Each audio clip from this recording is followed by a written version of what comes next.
Ha? Naku, ikaw lalaki ka. Talagang ikaw promotor ka. Kawalan niyaan. Pati kit gugud-ugud na tatang ko, kinakalagkat mo sa kung saan-saan. Good time lang kami ni tatang. Kaya... Nag-good time. Naku, talagang... Masaya kami ni Lilo sapagkat galing kami doon sa langit. Masaya kami. Heaven. Heaven. I mean, heaven and Bible.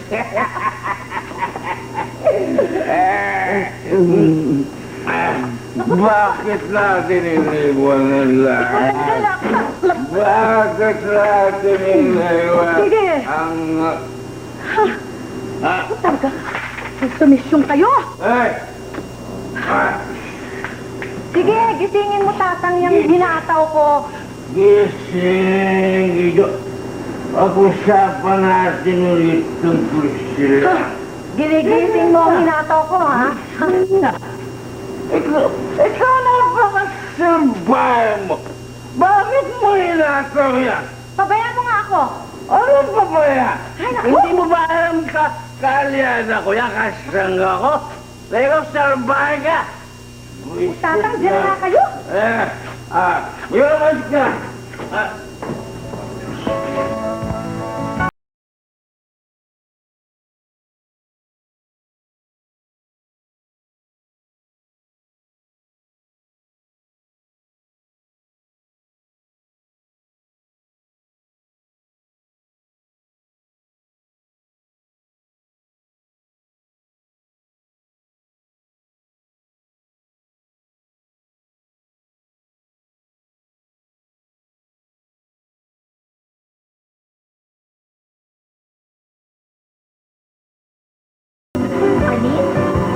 Ano kaya kung mag-stroll tayo bukas sa Cubao? Ha? Ano? May stroll ka pa dyan eh. Wala na nga tayong pera. O, hindi tayo kay Mami. Hindi. Malabo yan. Bakit? Kasi hindi mo ba alam? Na-hospital si Mami, hindi ba? Eh di maraming nag-gastos si Tito Greg. O, di ba? Di mo ba naisip yun? Wala naman, Kasi. Wala naman. Nagpambihira naman eh. Kaya alam nga naman, lagi na lang tayo dito sa bahay. Lagi na lang dito. Di syempre, mas masarap naman yung pa-stroll naman, maski minsan. Katamad nga dito eh. Nakakatamad nga eh, wala naman tayong pera. Kasama niyo ba ako? Kung sakali, ibig sabihin. Oo. Pwede ka naman pagtsagaan. Tsaka alam mo, Annalisa, kung hindi ka naman namin pagtsatsagaan, masisira ang kamada. Yabang niyo naman. Biro lang yun. Hindi. Pagka kami dalawa ni Arlene pupunta sa Cubao, kaya kahit sa Santos yung stroll, sama ka namin. Gusto ninyo? Eh, hilamay ko na lang kayo ng naipon ko. Ha? Okay yun na. Alam mo, Annalisa, tumingin sa akin. Importante ka naman talaga sa amin dalawa, di ba? Oo. At saka, Annalisa, sino ba naman ang maisabi sa'yo ng pagtsatsagaan ka lang namin? Hindi ka namin pagtsatsagaan, kundi talagang kasama ka sa lakad namin. Importante ba sa lahat? Alam ko naman na importante ako sa inyo. Oo, talaga, hindi ba importante siya talaga? Pag may pera, talaga. Ha? Pag may pera. Hindi naman. Alam mo, medyo napagmamalaki ka na yata ngayon eh. Kasi, ang hinataw mo, baka gusto mo, galitin ka namin. Saka kung gusto mo, Annalisa, pwede natin simulan ngayon, no? Kung gusto mo. Ha? Alam mo, nakakapika ka na eh. Tatawa. Alam mo, sabagay, pwede rin. Pero, ay, gusto eh. Pero ayoko lang magkakagalit tayo eh. Oo? Sige, hati ako na lang kayo sa naipon ko. Hindi mo ba? Sundo tayo? Ay, nako. Buti. Paplanahan natin kung kailan, ha? So, basta bibigyan yung baka ulit sa atin. Then, yung pera. Oo.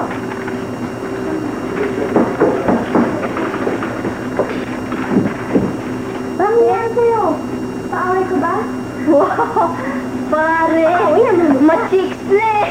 Matagulero pa! Tubig. Bigat mo! Ay, tubig daw! Ano? Ikaw nakatag ba? Ay, buto ko! Ay, buto ko! Puno ko! Hindi ka na sumunod dito sa sinasabi ko. Hindi ko kayo pahiramin ng pera ko. Ha? Ako na! Ako na! Ayaw pa yata, limag na lang. Hindi ko na lang kayo pahiramin. Ano ba nangyari sa'yo?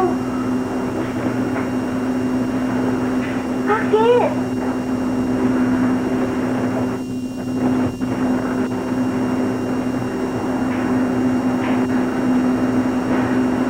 Halika ka nga. Tubig ang taga naman. Bili! Meron kasi ako ano eh. Ma, ito na lang inumin mo. Tagal-tagal naman ni Arlene eh. Alam mo naman, babae yan eh. Oh, ito na! Ito na yung tubig! Ay, ngayon ka! Meron kasi ako pinagtataguan ng chicks eh. Ha? Pinagtataguan? Oo. Babae? Bakit? Masyado kasing desididong pikutin ako eh. Ha? Ganun ba? Totoo kaya yan? Totoo yun. Masyado kasing serious na magpakasal eh. Kasal? Grabe naman. Teka muna, makinig kayo ha. Just in case na pumunta dito, sabihin niyo wala ako. Ha? Mahirap na masabit eh. Hindi namin ito.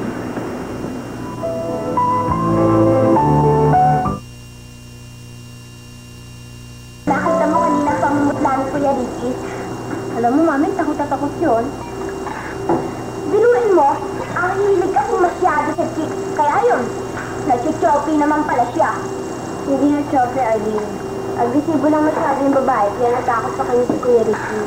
Alam mo, Annalisa, masyado kang mahilig eh sa pagiging counsel for the defense. Talaga naman. Mami, ano nga ang masisay mo tungkol sa bagong istorya ngayon ni Kuya Ricky?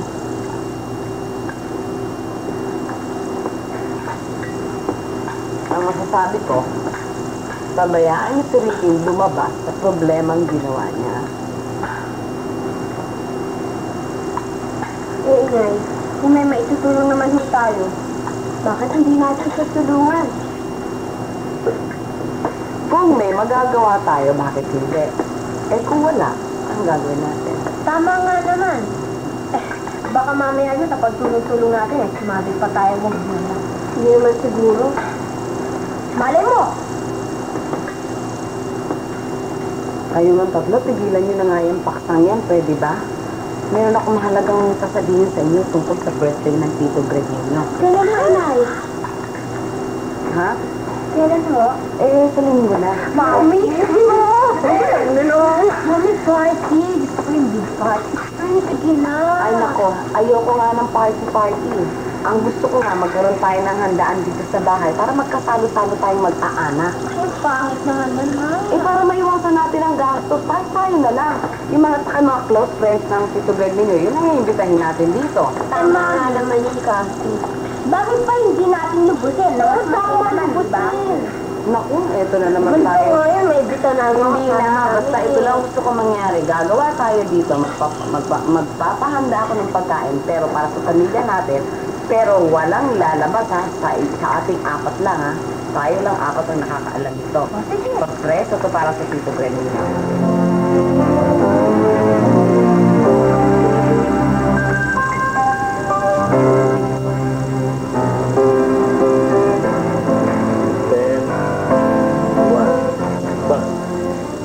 Numero ni paring Konsito.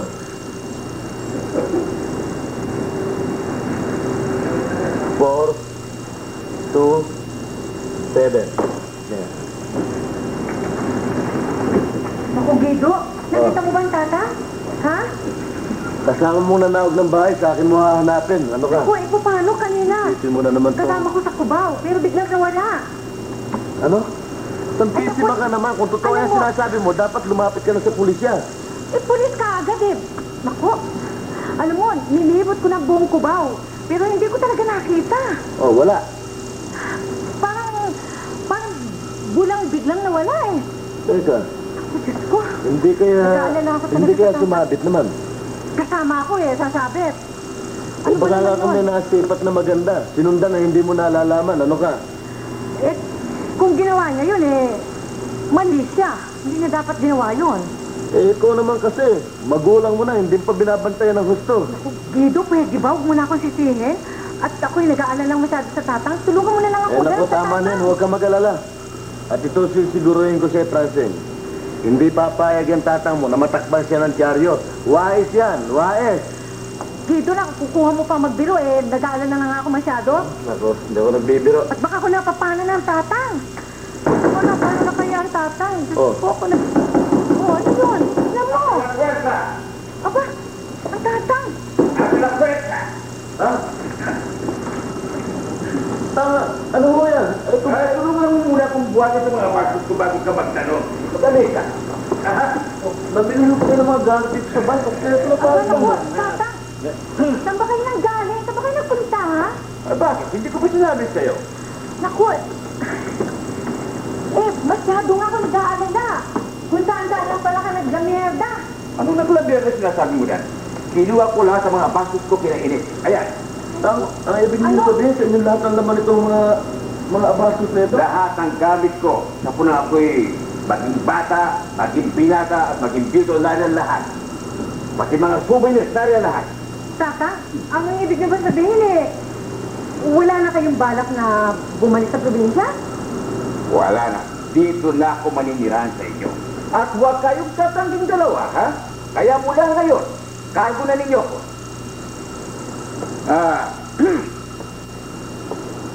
Teka pala, Bilo. Tang? Ako ikuha mo ng mainom dyan sa labas, ha? Oy, Wibaw, alam mo na kung anong paborito ko, ha? Kung anong klaseng gusto ko. Huwag kang magkakamali, ha? O hindi ko masama ikaw yung masamang manugang. Ano, sige, kuha mo ako.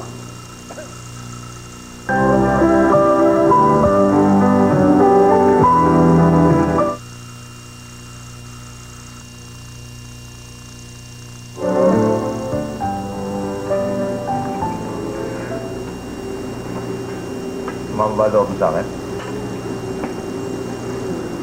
Huwag mo na akong pansinin. Pwede ba hindi kita pansinin? Asawa kita. Bakit? Wala bang asawang hindi binabaliwala? Kung meron man, hindi ako. Hindi ako ganun. Sige na. Ayaw mo ka ba? na. Huwag mo akong pansinin. Gusto ko yan, kaya lang. Mas gusto ko ikaw kumakain. Sige na. Kaya na. Alisin mo na kung ano man iniisip mo. Puro kalokohan. Alisin ko nga pero dadalo ka naman doon sa imbitasyon ni LV. Sobra talaga ang tapang na apog ng babaeng yan, ano? Punta pa kunwari dito para imbitahin ako. Pero talagang punteriya naman, siya. Ewan ko nga ba. Wala na akong magagawa ron. Ayaw ko na sana pumunta, kaya lang Hindi. Kunwari ka pa, ayaw mong pumunta. Pumunta ka na. Kunwari ka pa, gusto mo naman talagang pumunta Kalimutan mo na lang may asawa ka rito naghihintay sa'yo. Ay, iinis sa kapupunteriya ng babaeng yan.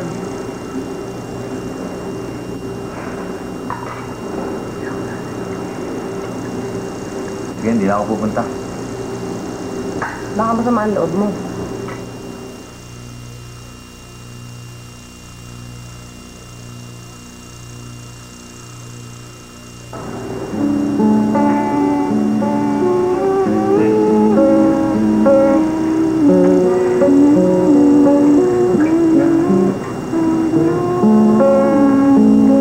Baka mamaya bahay namin.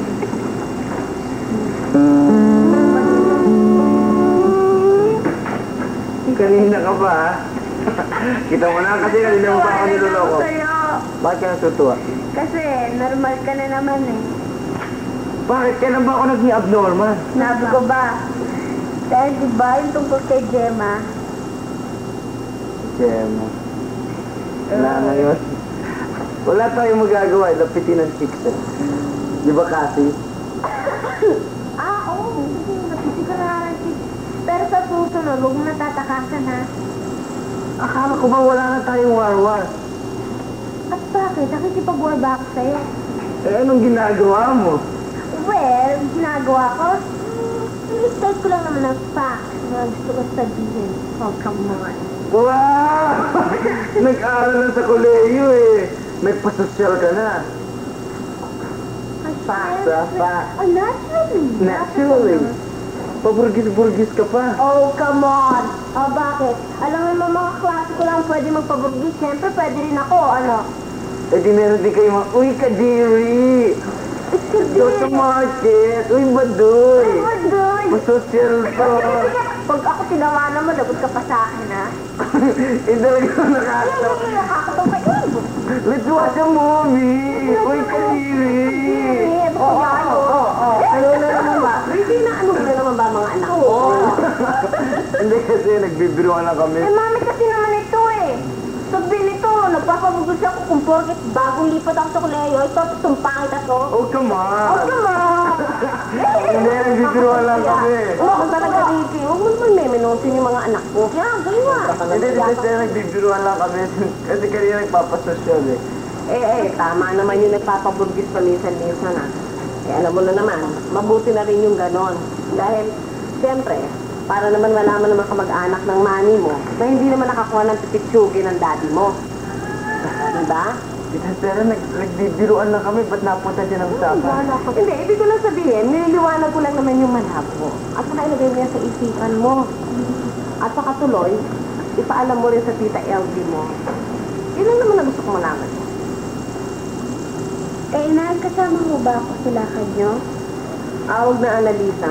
Maiwan ka na lang. O, tayo na mga anak. Bahala na kayo sa bahay, ah. Oh, come on. Kadiri. Weird. Huwag kang makikisali doon. Huwag kang magpapasosyal katulad nila. Masyadong intindihin niya. Hindi kaya nasanay kay Sister Stella. Hindi iba talaga ang ugali niya, no? Matalik si Ray. Ray Rivera, si Greg pa yung kutupitan. Engineer sila. Very pleased to meet you, Greg. How you doing? Upo kayo, Alisa. Upo ka. Hindi na, Elvie. Tutuloy na ako. Kala ko ba dito ka maghapunan? Saka na lang kung wala ka ng bisita. Sige, mauna na ako sa'yo, ah.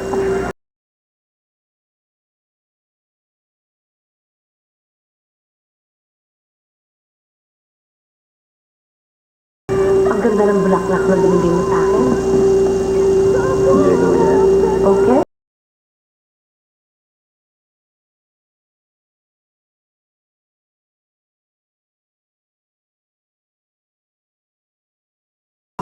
Bakit? Ma'am? Yung ba, ma? Siya nga si Nanette. Nanette, siya si Auring ang bago mong yaya. Tingnan ko nga mga daliri mo, iha? Nga. Titingnan ko ang ngipin mo at titingnan ko kung malalaki ang tonsils mo. Ano ba kaya mo kung malaki ang tonsils ko? Nanette, ano ka ba naman? Eh, paano naman, Mami? Masyado siya. Lahat nila tinitignan. Ganoon talaga. Para malaman ko kung ano ang dapat kong gawin para sa'yo. Alam mo, napakayabang mo. Aba, bitira na akong yaya. At tiyak na hindi magre-reklamo ang daddy at mami mo sa gagawin kong pag-aalaga sa'yo.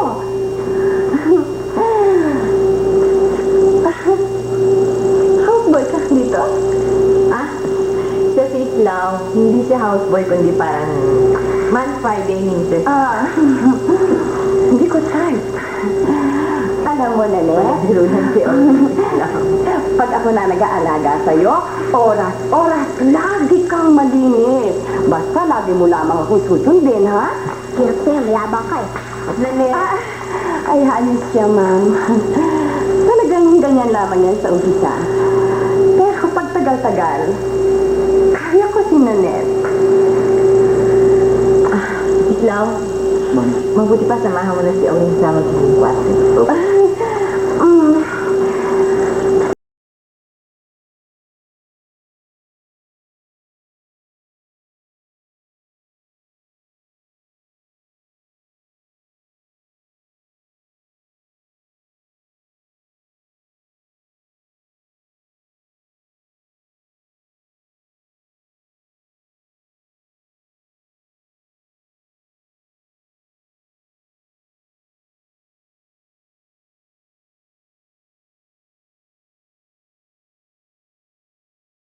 Natawag mo. Kanina ko pa dyan. So 6 times 2. Right? So, Sino sinatawagan mo? Eh, yung kumari ko, gusto ko lang alamin kung napasok ko sa ospital eh. 5. Bakit may sakit? Mga anak. So, Kainggit. Buti pa siya. Kuya Ricky? Kuya Ricky, pero naman ang boyfriend mo. Huwag ito. Mawala mo bagong-bago. Ano lang boyfriend ko, isasauli ko agad. Ayoko ng boyfriend mo. Gusto ko yung kay Kuya Ricky. Mas maganda yon. Maghihiram ka lang eh. Mamimili ka pa. Ay talaga. Kuya Ricky, pahiram na. Siya. Akin na. Mas maganda talaga to. Palibasa, mamahaling klase to eh. Ingatan mo yan, ha? Regalo sa akin yan. Oo ba? Yung regalo siya. Kung sino pa, di check. Alam mo naman yung anak mo, mahilig din sa babae. Hindi si Stella Gaya nagbigay sa akin. Sino yung guy? Si Ray, yung masugid na sutor ni Tita LV.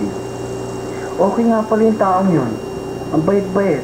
Tsaka basta alam niyang relative ni Tita LV, wala siya alam gawin kundi to please them. Kuya Ricky, pogi ba siya? Yeah, pogi din. Mabait, mayaman, at edukado pa. Bagay na bagay sila ni Tita LV. Naku, siguro yun ang napapangasawa ni Tita LV. Ewan ko lang. Pwede rin, malamang. Eh, ba't naman mga pangasawa ng Tita Elvie mo, Pocket? Nirigaluhan ka ng ballpen. Bagay na kagad sa Tita Elvie mo. Eh, malay mo ba naman, eh, nagpapakabait nga yung tao dito kay Ricky. Alam mo na, siyempre, pusigido kay LV. Saka naghahanap ng partido. Alam mo na, kasangga. That's it. Kasi, si Ray, talagang decided na siyang magpakasal kay Tita LV. Mahal ba siya ni Tita LV? Oo, mahal na rin siguro.